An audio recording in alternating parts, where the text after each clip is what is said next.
Halo,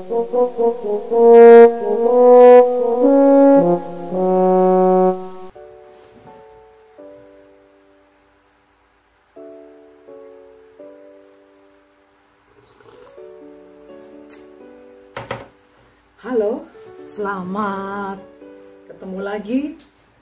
Sekarang aku ingin sharing tentang pengalamanku pribadi saat aku mempertajam skill bahasa Inggrisku. Caranya dan bagaimana kiat-kiatku untuk ayo Firdi, kamu bisa. Penasaran toh? Oke, tunggu ya.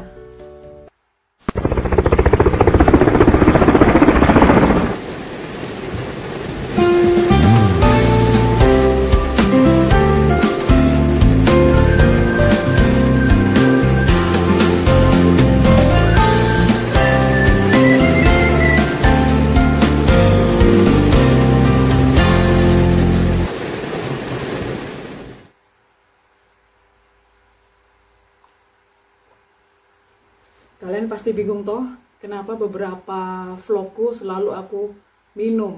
Karena biasanya di dalam cangkir ini antara air hangat, air di atasnya hangat, atau kopi, atau teh, atau semua yang hangat-hangat. Karena ketika saya meminum air hangat, otakku cemerlang. Dan ini juga yang aku pakai saat aku ingin belajar, terutama bahasa Inggris, aku harus selalu minum air hangat. Sehingga keinginanku menggebu-gebu dan semangatku tetap menyala. Lucu ya, tapi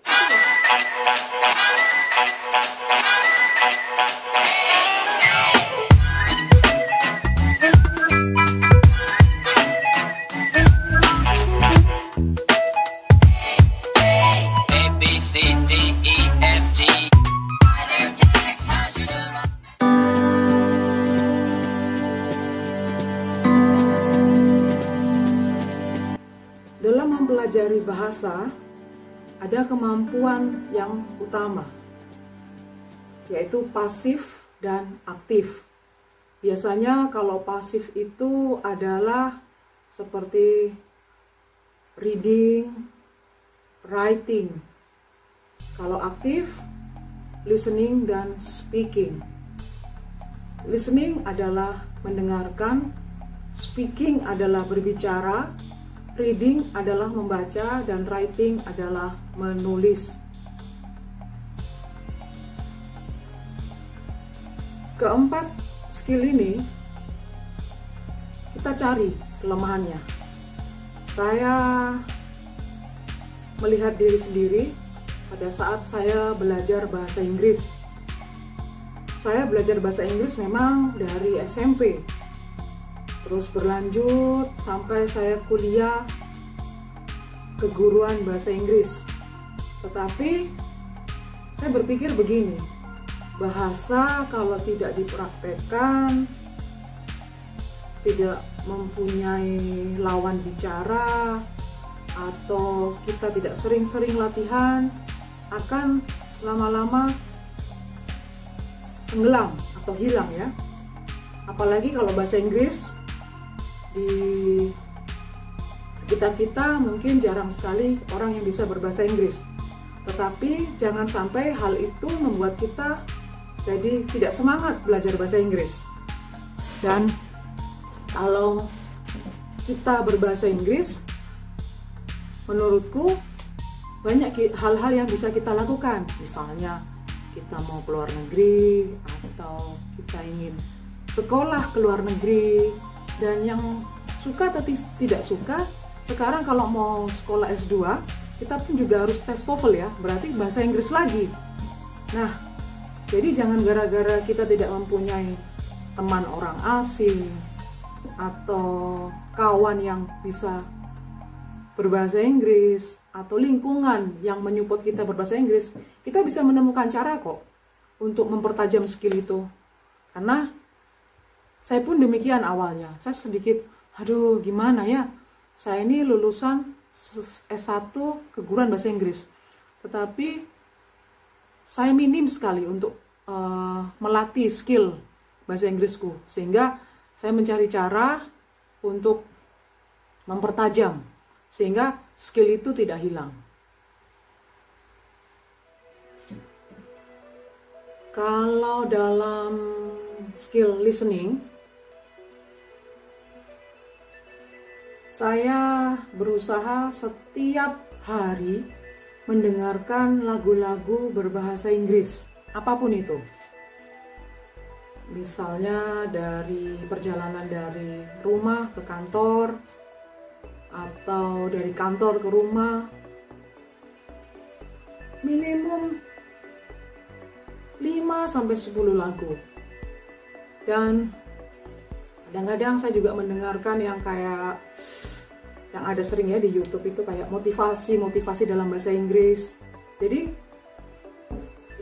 ini saya lakukan untuk melatih pengucapan, karena dalam beberapa bahasa Inggris itu banyak sengonya ya. Kalau kita tidak sering mendengarkan, kita akan bingung ini artinya apa ya. Seperti pengucapan kata she, laut, she perempuan, atau she melihat, itu mirip-mirip ya. Sehingga kalau kita tidak sering mendengar, kita akan kebingungan, aneh ya, ini maksudnya apa ya. Itu ya yang untuk listening, mendengarkan. Terus untuk di speaking, saya berusaha setiap hari membaca, bersuara dalam bahasa Inggris. Jadi bahan-bahannya biasanya saya dapatkan dari internet, saya print.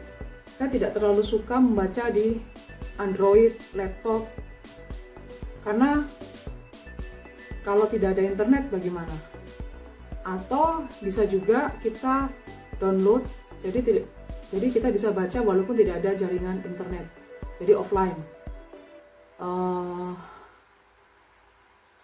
Saya berusaha setiap hari ada satu buku kecil yang saya bawa kemana-mana, itu kecil sekali, jadi saya bisa masukkan di kantong celana bagian belakang atau di tas, sehingga kalau saya lagi ada waktu free, saya baca saja, tapi saya suarakan. Atau sebelum tidur, atau lagi setiap pagi. Spend waktu saya untuk latihan speaking itu antara 10-15 menit setiap hari. Kalau lebih silahkan. Jadi saya tahu bahwa kalau kita tidak berlatih, nanti skill itu akan hilang. Jadi suka atau tidak suka, niat atau tidak niat, saya paksa diri saya, ayo Firdi, kamu harus latihan bahasa Inggrismu. Paling tidak, supaya tidak kehilangan sengau-sengonya, kayak cah. Itu kalau kita tidak latihan. Saya ada sedikit problem ketika mengucapkan actually, aneh. Tapi ya mau bagaimana lagi, saya sudah berusaha. Tapi at least sekarang ketika orang mendengarkan saya ngomong basically, actually, mereka mengerti. Awal sekali mereka tidak paham, Firdi, kamu ngomong apa ya? Nah, jadi itu yang saya lakukan ya. Membaca setiap hari, saya ngeprint dari komputer. Banyak kok, kalian ketik saja tentang short dialogue, atau short conversation, atau short reading, itu banyak sekali di internet. Kalian bisa print dan jadikan buku kecil, sehingga kapanpun, dimanapun, kalian bisa latihan membaca, bersuara, bukan dalam hati. Terus skill yang selanjutnya adalah reading. Kalau untuk reading, bersyukur, reading maksud saya gini, membaca diam ya. Saya baca, saya tidak ada persoalan untuk reading. Pas saya suka membaca, dan saya sering, sekali lagi setiap hari, bacaan-bacaan kecil, supaya tetap menghidupkan kosakata saya. Karena menurut saya reading ini perlu saya lakukan supaya saya mengupdate kata-kata baru, kosakata baru, sehingga ketika saya berbicara dengan orang, tidak hanya kata-kata itu saja yang saya pakaikan, tetapi bertambah. Jadi kalau reading saya aman. Seperti itu. Kemampuan writing. Saya mempunyai persoalan di writing. Kalimatnya saya terlalu sederhana. Subjek, predikat, objek, terus keterangan tempat, keterangan waktu, dan sangat sederhana. Sehingga saya mengakalinya, saya melihat bacaan-bacaan, terus saya tulis ulang. Saya tulis ulang. Jadi itu yang saya lakukan, sehingga saya tahu, oh kalau kalimat ini penyusunannya seperti ini. Itu terus-menerus saya lakukan sampai hari ini. Karena saya tahu kalau saya tidak melakukan itu, nanti kemampuan writing saya akan hilang. Jadi saya sering lihat di internet, misalnya short essay punyanya orang-orang ya yang diupload di internet. Itu saya baca saja dan saya mempunyai cara penulisan seperti ini. Jadi untuk writing ini saya banyak copy paste. Saya melihat, saya mencontoh, terus menulisnya. Dan akhirnya karena saya sering melakukan itu, jadi terekam di ingatan saya. So, listening, speaking, reading, writing, 4 ya, 4. Nah, selain 4 skill itu, saya tambahkan dengan 1 skill lagi, yaitu understanding. Ini tidak ada dalam rumus apapun, tapi ini saya simpulkan dari pengalamanku belajar bahasa Inggris. Kenapa seperti itu? Karena begini, awal saya belajar bahasa Inggris, saya selalu sebentar-sebentar buka kamus, sebentar-sebentar tanya, ini artinya apa ya? Jadi sehingga untuk mengerti bacaan itu, bukan bacaan yang ada sekitar 5 paragraf, lama sekali untuk saya, sehingga nggak selesai-selesai. Kemudian ada kawan yang bilang ke saya, jadi kalau caramu seperti itu, kamu akan lama. Kalau membacanya word by word, nggak akan selesai. Misalnya kamu nanti pun ujian bahasa Inggris, kamu tidak akan mampu menjawab pertanyaan-pertanyaannya. Akhirnya saya berpikir, gimana ya? Oh, gotcha. Aku harus menambahkan skill understanding. Jadi tidak perlu di word by word, tapi aku berusaha mengerti garis besarnya setiap paragraf, sehingga aku bisa menjawab pertanyaan-pertanyaan dalam bacaan tersebut. Jadi untuk teman-teman yang kesulitan dalam reading, jangan khawatir, understanding aja.